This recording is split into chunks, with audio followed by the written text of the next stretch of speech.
పక్కకొస్తే జగన్మోహన్ రెడ్డి గారు ఆంధ్రప్రదేశ్ లో ఆయన కూడా ఏ కూటమిలో లేకుండే ఆయన కూడా ఓడిపోయింది. ఇక్కడికి వస్తే తెలంగాణలో మనం కూడా ఓడిపోయినాం. కొద్దిగా పక్కకు పోతే ఒరిస్సా, అక్కడ బిజు జనతాదళ్ 5 సార్లు ప్రభుత్వం ఏర్పాటు చేసిన నవీన్ పట్నాయక్ గారు ప్రభుత్వంలో ఉండి ముఖ్యమంత్రిగా కొట్లాడిన ఎన్నికలు ఆయనకు కూడా ఒకటే ఒక్క పార్లమెంట్ సీట్ వచ్చింది. కొద్దిగా పైకి పోతే ఉత్తరప్రదేశ్, అక్కడ బహుజన్ సమాజ్ పార్టీ కూడా ఇండియా కూటమిలో లేదు, ఎన్డీఏ కూటమిలో లేదు, స్వతంత్రంగా పోటీ చేస్తే వాళ్ళకు కూడా ఒక్క సీటు కూడా రాలే. కొద్దిగా పక్కకు పోతే పంజాబ్ లా అకాలీదళ్ కూడా ఏ కూటమిలో లేకుండే వాళ్ళకు కూడా ఒక సీటు కూడా రాలే. ఎందుకు చెప్తున్నా ఇదంతా అంటే ఈ దేశంలో ఎన్నో బలమైన పార్టీలు, అకాలీదళ్ గాని, బీఎస్పీ గాని, బీజేడీ గాని, సిపిఎం గాని, వైఎస్ఆర్సీపీ గాని, వాళ్లతో పాటే మనకు కూడా మొన్న ఎదురు దెబ్బ తగిలింది తప్ప ఒక్క మన పార్టీకే ఏదో జరగకూడదు జరిగిందన్నది ఏమీ లేదు. కానీ ప్రజలు ఇప్పటికే ఒక్కొక్కటిగా అర్థం చేసుకుంటా ఉన్నారు. మీరు చూస్తున్నారు, మన పిల్లలు, నిరుద్యోగులు ఎవరైతే నమ్మినరో కాంగ్రెస్ పార్టీ మాట, రాహుల్ గాంధీ స్వయంగా వచ్చి అశోక్ నగర్ హైదరాబాద్ లో ఎక్కడైతే కోచింగ్ సెంటర్లు ఉంటాయో అక్కడికి పోయి బ్రహ్మాండమైన స్పీచ్ ఇచ్చిండు. కేసీఆర్ ఉద్యోగాలు ఇవ్వలేదని అబద్ధం చెప్పిండు. 1,60,000 ఉద్యోగాలు నింపిన ప్రభుత్వాన్ని బదనాం చేసిండు.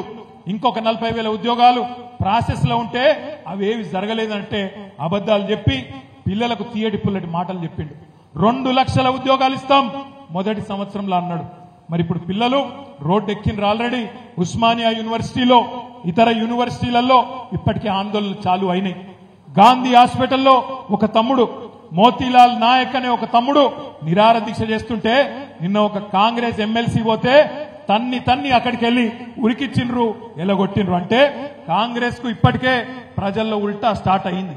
ఉద్యోగాల విషయంలో మోసం అర్థమైంది, రైతు భరోసా విషయంలో మోసం అర్థమైంది, రుణమాఫీ విషయంలో మోసం అర్థమైంది, మహిళలకు పైసలు ఇయ్యరని అర్థమైంది, కరెంటు రాదని అర్థమైంది, ఎరువులు విత్తనాలు దొరకాయని అర్థమవుతున్నాయి, చెరువులు ఎండుతున్నాయి, కండ్ల ముంగట్నే కనబడుతున్నది, పట్టణాభివృద్ధి ఆగిపోయింది, కండ్ల ముంగట్నే కనబడతా ఉన్నది. కానీ నాయకులు మాత్రం డైలాగులు కొడుతున్నారు. మీ ఎమ్మెల్యే సంజయ్ లాంటి నాయకులు డైలాగులు కొడుతున్నారు. అభివృద్ధి కోసం పోయినాం. ఏం అభివృద్ధి జరిగింది 6 నెలల్లో? ఒక్క విషయం చూపెడతావా కొత్తగా జరిగింది? ఏదీ లేదు. పెట్టుబడులు ఆగిపోయినాయి, రైతుల జీవితాలు అస్తవ్యస్తమవుతున్నాయి. అందుకే నేను అంటున్నా, రైతులు, ప్రజలు, మహిళలు, యువకులు అందరూ మెల్లమెల్లగా ఏం జరిగింది అర్థం చేసుకుంటున్నారు, జరిగిన మోసం గ్రహిస్తున్నారు. అందుకే రేపటి రోజున తప్పకుండా స్థానిక సంస్థల్లో గాని రాబోయే రోజుల్లో శాసనసభ ఎన్నికలు ఎప్పుడు జరిగినా బ్రహ్మాండంగా మల్లా ఎగిరేది గులాబీ జెండానే అనే మాట నేను మీకు విజ్ఞప్తి చేస్తా ఉన్నా. మనం భయపడవలసిన అవసరం లేదు. కేసీఆర్ గారు లాంటి నాయకుడు మనకు అండగా ఉన్నాడు. 10 ఏళ్లు మనం చేసిన పనులు ప్రజల కళ్ళ ముంగట్నే ఉన్నాయి. తీసేస్తే, చెరిపేస్తే చెరిగిపోతుందా చరిత్ర? జగిత్యాల జిల్లా చేసింది ఎవరు అని ఎవరిని అడిగినా ఏం చెప్తారు? ఎవరు? వినబడతలేదు. తెలంగాణ తెచ్చింది ఎవరు? జగిత్యాలలో మెడికల్ కాలేజ్ పెట్టింది ఎవరు? జగిత్యాల కలెక్టర్ ని తెచ్చి కూర్చోబెట్టింది ఎవరు? జగిత్యాలలో ఎస్పీని తెచ్చి కూర్చోబెట్టింది ఎవరు? జగిత్యాలలో ఈ అవులగాన్ని ఎమ్మెల్యే చేసింది ఎవరు? గదే అంటున్నా. మరి ఇవన్నీ చెరిపేస్తే జరిగిపోవు. ఏ అవులగాడు ఏం మాట్లాడినా ప్రజల దగ్గరకు వస్తే అన్ని విషయాలు బయటికి వస్తాయి. అందుకే నేను అంటున్నా, మనం ఎవరో గురించి ఒక్కడు పోయిండని భయపడే అవసరం లేదు. మీ అందరున్నారు, మనకు ప్రజల ఆశీర్వాదం ఉంది. తప్పకుండా ముమ్మాటికి నేను చెప్తా ఉన్నా, ఎంగిలి మెతుకుల కోసం ఆశపడే కొంతమంది హౌలగాళ్ళు పోతే పోయిండొచ్చు, బాధపడే అవసరం లేదు. తప్పకుండా మీరు, మేము అందరం కలిసి ప్రజల దగ్గరికి పోదాం, ప్రజలనే తీర్పు ఇమ్మందాం.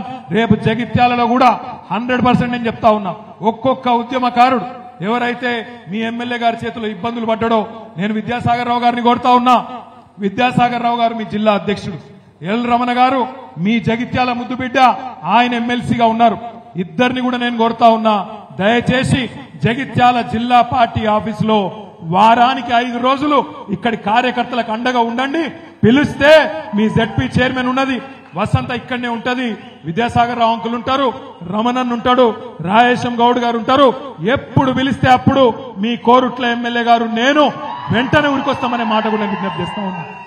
మీకు మేమందరం అండగా ఉంటాం. సమస్యలు ఏమన్నా ఉంటే శాసన మండలిలో గొంతు విప్పడానికి రమణన్నున్నాడు, జిల్లా పరిషత్ లో గర్జించడానికి మీ చైర్మన్ ఉన్నది, శాసనసభలో మీ తరపున గొంతు విప్పడానికి మరి కోరుట్ల ఎమ్మెల్యే సంజయ్ గారు ఉన్నారు. నేను మీ అందరినీ కోరేది ఒకటే, ఎవ్వరు కూడా భయపడవలసిన అవసరం కానీ బాధపడవలసిన అవసరం కానీ లేదు. ఒక్క 2 నెలలనే మీకే అర్థమవుతుంది. ఒక్కటంటే ఒక్కటి, ఒక్క ఎంపీటీసీ టికెట్ కూడా కాంగ్రెస్ పార్టీలో ఈ దొంగకు జీవన్ రెడ్డి ఇయ్యనియాడు. ఒక్క ఎంపీటీసీ టికెట్ కూడా, ఒక్క బీఫామ్ కూడా ఇయ్యనియాడు.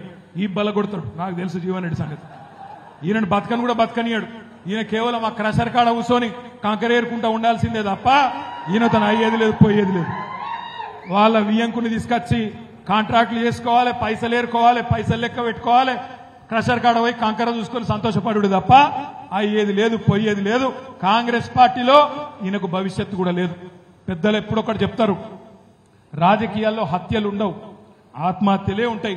మీ జగిత్యాల ఎమ్మెల్యే ఆత్మహత్య చేసుకున్నాడు, బాయిల దుంకిడు బండ కట్టుకొని. ఆయన జావని మనం ధైర్యంగా నిలబడదాం. లోకల్ బాడీ ఎన్నికల్లో మీ కండగా మేమందరం ఉంటాం.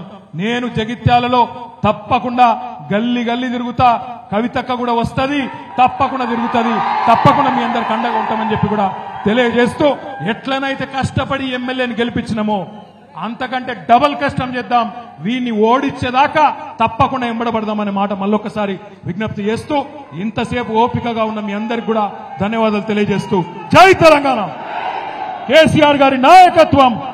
Thank you. నేను ఒక 2-3 పేర్లు చెప్పలేదు. మల్లాపూర్ జెడ్పీటీసీ శ్రీనివాస్ రెడ్డి గారు, కొరుట్ల జెడ్పీటీసీ లావణ్య రాజేష్ గారు, పోలీస్ రాజు గారు, వైస్ ఎంపీపీ